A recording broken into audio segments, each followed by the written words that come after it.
So this is your sideline rotation with your diaphragm release. Okay, so you need to come down onto your side on the mat. You are going to interlace your hands, placing them under the back of the head, and you bend your knees so your knees are forwards of your pelvis, shins parallel with the front edge of the mat. You rest your head down in your hands and you breathe your top elbow up towards the ceiling as you inhale. Then as you exhale, you rotate your chest, turning your breastbone as if towards the ceiling. You don't force the back elbow down. It's not about getting the elbow to the floor, it's just about rotating the rib cage. I need you to anchor the top knee down so it stays stacked on top of the bottom knee. Stay here and breathe in. And then as you exhale, I want you to see if you can ease into the rotation just a fraction more without forcing or pushing. Staying there, breathing in again. And then returning back to your start position. So we take it straight into your diaphragm release. So you sort of need to remember how that felt in the rotation, and then let's put the top hand on the side ribs, and you slide the fingers down off the edge of the ribs until you get to the lower border of your rib cage where the ribs meet the upper abdominals. And I want you to massage gently in underneath the lower rib cage. So remembering the diaphragm lives in underneath the ribs. So you can massage from the midline down underneath the lower edge of the rib cage, right down to the outside of the ribs, and then you can come back.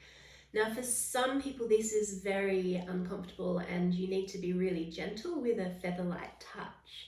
And for other people it feels totally fine, and you can almost create a hook with your fingers and sort of hook your fingers right in under the rib cage to get deeper into that diaphragm. So you just need to work with what feels comfortable for you on any given day, knowing it can change from day to day. Okay, so then we'll take a couple of breaths where we really focus on breathing your diaphragm down. So hold your fingers either just underneath the lower ribs at the upper abs, or tuck your fingers in and create a little hook to get them in under your rib cage. We're going to take 3 breaths here, so I want you to breathe down to where your fingers are. As you breathe in, can you feel the diaphragm moving down and pressing the fingers out from under your ribs? Breathe in a little more. And exhale, release, relax, let it go.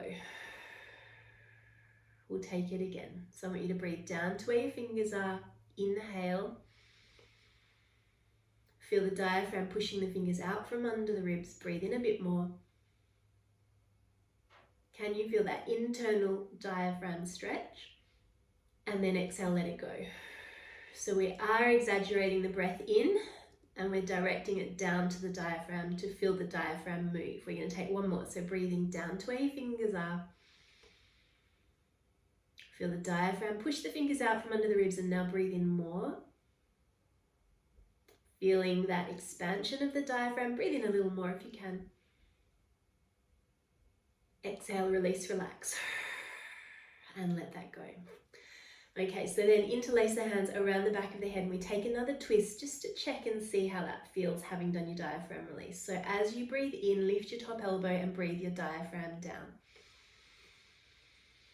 As you exhale, you rotate your chest backwards, turning the breastbone as if towards the ceiling. You can shuffle your head a little back towards the back edge of the mat.